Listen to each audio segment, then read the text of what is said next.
हरियाणा में पिछले दिनों हुई बारिश व ओलावृष्टि के बाद अब तेज हवाओं के कारण मौसम में बदलाव नजर आ रहा है। कृषि विशेषज्ञों की माने तो मौसम में बदलाव का असर गेहूं की फसल के लिए लाभदायक है, लेकिन तेज हवाओं से फसल को नुकसान भी पहुंच रहा है। फसल में नमी के कारण गेहूं की फसल खेतों में बिछ गई है, जिससे फसल की गुणवत्ता प्रभावित होने के साथ साथ पैदावार भी प्रभावित हो सकती है। ऐसे में कृषि अधिकारी किसानों को विशेष हिदायतें दे रहे हैं। सर वैसे देखो, जो बारिश हुई है अभी, उस बारिश का जो फसल गेहूं की फसल में खासकर जिन किसानों ने पानी नहीं दिया था उनके लिए फायदेमंद है।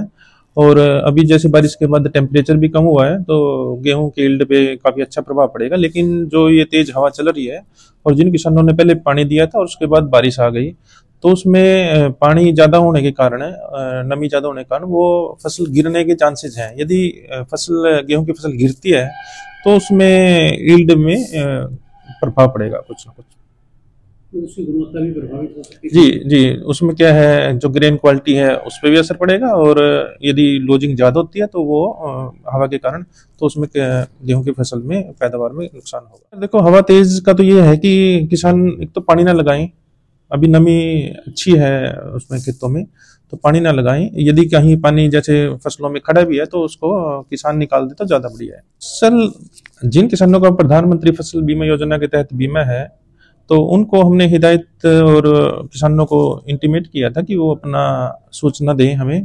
टोल फ्री नंबर भी है प्रधानमंत्री फसल बीमा योजना के अंतर्गत, उस टोल फ्री नंबर पे भी आप किसान इंटीमेशन दे सकता था। और डीडीए ऑफिस है यमुनानगर में हमारा, वहाँ भी कई किसानों ने जैसे इंटीमेशन दिया। तो प्रधानमंत्री फसल बीमा योजना के तहत जो कर्मचारी हैं और हमारा विभाग, किसान तीनों मिलके आकलन करेंगे फसल का।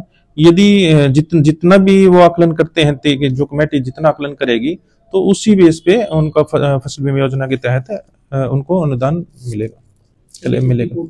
जी, जैसे हरियाणा सरकार भी एक सती पोर्टल खोला हुआ है, तो उस पोर्टल में जिस किसान ने, जो किसान मेरी फसल मेरा ब्यौरा जिनका हुआ है, तो वो मेरी फसल मेरे ब्यौरा में अपना नुकसान का आकलन करके वो एक क्षति पूर्ति पोर्टल पे अप्लाई कर सकते हैं। उसके बाद सर्वे होगा, जिन किसानों का जितना भी आकलन के बाद जितना भी नुकसान होगा वो एक क्षति पोर्टल के तहत उन किसानों को मुआवजा दिया जाएगा।